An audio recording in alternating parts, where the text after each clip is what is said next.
If you already know what is an IME and rhyme, feel free to skip ahead to this time code. Imagine your keyboard doesn't have numbers, but you still need a way to type them. You could write a code that will suggest you the number 7 whenever you type the word 7. It is essentially what IME is, or Input Method Editor. It lets you input symbols that aren't available on your keyboard. It can be used for logographies like Chinese, to type in Latin script and get it replaced by characters. It can be used for alphasyllabaries like Devanagari, where IME replaces letters with their combined characters. If your conlang uses one of them, you could just type in it using an IME and a font. Rime is an application which has a bunch of Chinese-related IMEs, but it's also built for user customization. Using Rime is easier than building an IME from scratch, because it handles the core, code, logic, and UI for you, basically all the essential stuff. But you'll need to learn how to edit its configuration files, which this video is for. I am not an expert on Rime, and I struggled a lot while trying to set up an IME myself. I learned by exploring how default Chinese keyboards worked, but I really wish that there had been an English video guide for this. So here I am.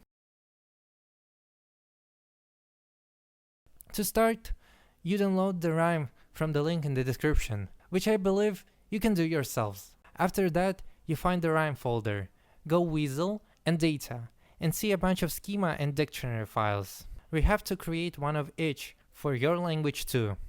Let's use Luna Pinyin files as a reference. It isn't built-in Chinese IME, so we just copy and paste it onto our desktop. We have to rename them according to your language. After that, we can begin working on your schema. We will go from top to bottom. The first lines are just comments. They only clutter the file.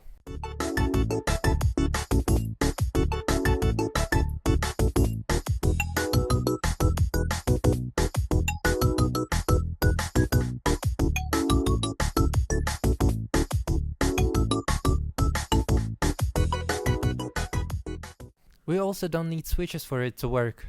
In the engine, keep everything except punctuation, unless you want your punctuation to be replaced with Chinese ones. The speller section tells Rime what symbols you're inputting, and it also corrects common typos. Since it is designed for Chinese, it includes the English alphabet and rules called algebra for typical Chinese input mistakes, which we can delete. The translator links your schema to your dictionary and has rules on how to interpret your dictionary. Let's link it to your language dictionary and delete Chinese dictionary related rules.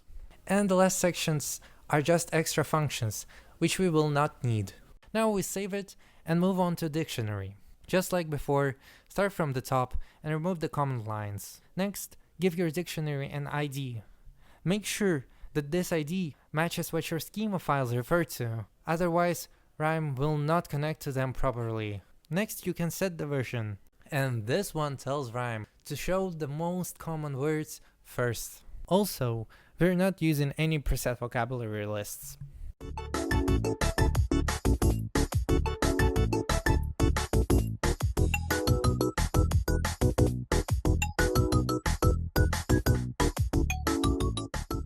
Now, let's add some words to it. I want the word su to be replaced with Chinese character for water. So I put the character, then a tab, and su. Let's also make it suggest water when I type su.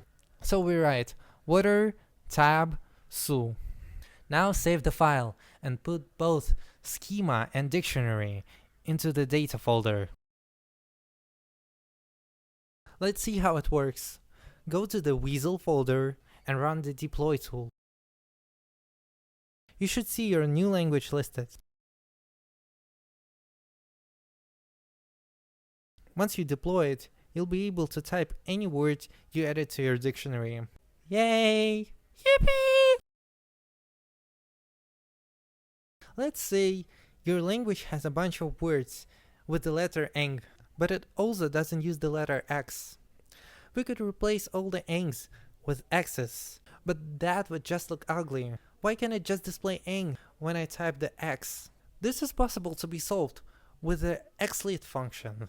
For that, you find your schema translator and paste the following there. Now all the X's in your dictionary would be displayed as ings. You could also remap your punctuation marks, like a comma to U or a semicolon to Just don't forget to add columns and semicolons if you're using them as an input to your alphabet. Well, that is it. Bye!